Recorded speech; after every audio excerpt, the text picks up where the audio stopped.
Imagine this, you've spent several years in a rented apartment. You paid on time every single month, never missed a check. When the time came to move out, you packed your things, scrubbed the place until it gleamed, and closed the door with relief. You were certain of one thing: the security deposit you had left behind would come back to you. It's the law. It's only fair. But instead of money, there was silence. Day after day, week after week, and not a single transfer. The landlord vanished. And with him, your $4,400. Alice Liao and her roommate, Numa Bryant, lived in Brooklyn's Greenpoint neighborhood. Their apartment wasn't luxurious, but it was homey.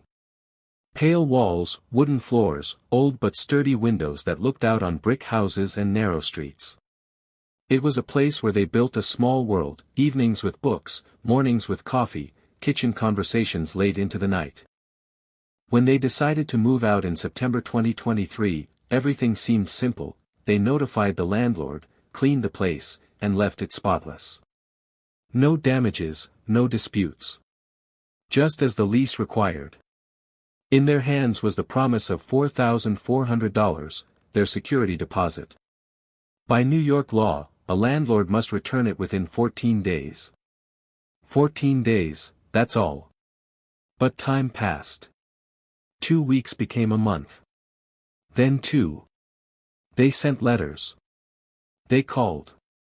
They left messages. No response. The landlord's phone rang into emptiness, emails went unanswered. At first, Alice and Numa tried to stay calm. It must be a delay, they told each other. Why would anyone risk a fight over this? But when the third month passed, the truth was obvious: it wasn't a delay. Their money had been taken. On purpose. And so the sleepless nights began. It wasn't just money, it was their lifeline. Rent for the new place, moving costs, utility bills. $4,400 was a safety net, and now it had evaporated into someone else's hands. Not a single call brought their money back. Not a single letter got an answer. 4 months had passed since they moved out, and the landlord had vanished. One late evening, Alice sat at the kitchen table in their new apartment, scrolling through her bank app. The balance kept shrinking. "We can't keep waiting like this," she said. Numa nodded, opened her laptop, and typed, "How to sue landlord for security deposit New York." That was the moment they realized the truth: the only way forward was court. Small claims court. Designed for cases exactly like this. Maximum claim, $10,000. Perfect. They built a folder of evidence.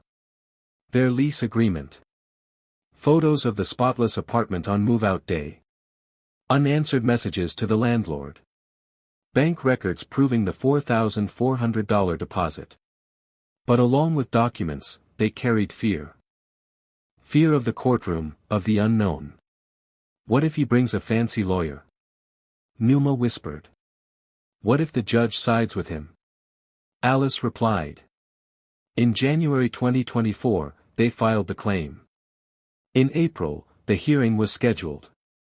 At the Brooklyn Small Claims Court, they sat among dozens like them, people fighting over cars, repairs, unpaid debts. Everyone looked tired, but determined. Then, it was their turn. The courtroom was modest: wooden benches, a raised judge's desk, cracked paint on the walls. Not like the movies. More like a long hallway where wallets, not lives, were at stake. The judge peered over his glasses. You claim the landlord withheld a $4,400 security deposit? Alice nodded and spoke, her voice trembling, but her papers steady. Photos of the apartment passed to the clerk. Lease agreement laid on the table. The judge asked carefully.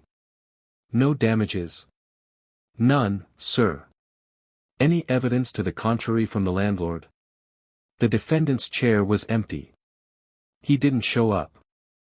A murmur filled the room. The judge leaned back. Then the court orders the landlord to return the deposit of $4,400 plus interest. Alice and Numa exchanged a glance. Victory. They left the courtroom with shaking hands, as if they had won not just money, but a war. On the courthouse stairs, they hugged. "We did it," Numa whispered. But the joy was short-lived. Weeks passed. The judgment became final. Yet no money came. No checks. No transfers. Their victory seemed like ink on paper, nothing more. And that's when they learned, winning in court is only half the battle. The real fight begins after. The joy of winning the case quickly turned into worry. They had a judgment, but no money. Week after week, it felt like a cruel joke. Alice opened a new file, how to make a judgment work. Step 1, obtain a certified copy of the judgment. Step 2, send a formal demand for voluntary payment. Step 3, prepare for enforcement. Days at work, evenings writing letters. Polite at first, then firm, then strictly legal, the time to comply has expired. Please return $4,400 plus interest. No answer. So they moved to the step they'd only read about, a city marshal. In New York, enforcement isn't a car chase, it's a paper machine that crushes silence with seals and dates. The marshal needed a packet, the judgment, receipts, the landlord's contacts, bank/work leads, any thread to pull. They had no thread. The man who managed the apartment slipped away as easily as he ignored their calls. They filed an information request seeking disclosure of accounts. Silence again. Then Alice proposed what people usually try last, publicity. If the law stays silent, let the city speak, she said. They built a timeline, move-out date, messages, calls, judgment date, attached photos of the spotless apartment and copies of their letters, and sent the story to a local outlet. A reporter called back almost immediately. Her questions cut to the bone: how many months? What did the landlord say? Why no payment? Interest? Alice answered steadily. Numa added, "We don't have an extra $4,400. That's food, rent, life." The article came out days later. And the city did speak. Comments filled with stories from dozens in the same boat. Some waited 6 months. Some, a year. Many gave up. These two didn't. After publication, the phone finally rang. Not the landlord, his representative. Polite, faceless voice, "We'll settle, we need time." Time. They'd spent it back in April. Alice replied differently, "You have a judgment. You have our marshal. You have the article. You have 2 days. 2 days passed, nothing. Enforcement started. The marshal sent notices. And then, in mid-December, while the city jingled with holiday lights and slamming store doors, an email arrived, transfer sent. Amount, $4,400 plus interest. Date, December 17th. The memo line, a quiet, security deposit. They stared at the screen. Sometimes happiness isn't fireworks, it's a soft banking chime. Numa laughed first, nervously, with relief. Alice exhaled, we were heard. But this wasn't just two people beating one stubborn landlord. It was proof that the system can work if you knock on it, relentlessly. With papers. With deadlines. With media. And then, with papers again. They counted a year.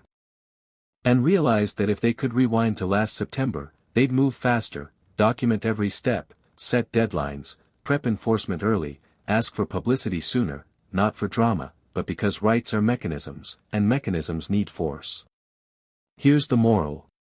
A judgment isn't money, it's the key to money. You still have to turn it, demand, enforcement, marshal. Time can be leverage. Track dates. Right, deadline, 14 days. When it passes, next step. Publicity isn't shame, it's a tool. When private remedies hit a wall, a city's voice can be your megaphone. Stay calm. The winners here aren't the loudest but the most consistent. They didn't celebrate with champagne. They bought good coffee, 2 croissants, and sat by the window. On a napkin, Alice scribbled a tiny plan for anyone in their shoes. 1. Letter with deadline. 2. Claim. 3. Enforcement. 4. Publicity. 5. Don't let go. Numa added, and don't be afraid to ask for help. We like to think justice is the hammer's bang. More often, it's a sequence of clicks, stamp, signature, letter, article, transfer. Clicks that add up to the sound of money returned. Disclaimer: this is not legal advice. Laws and procedures change, check your city and state rules. Your turn. If these were your $4,400, what steps would you take? Have you ever had a judgment that didn't work until you made one more move? What helped? A letter, a marshal, publicity, acting together? Share in the comments. Your advice might become someone else's returned money.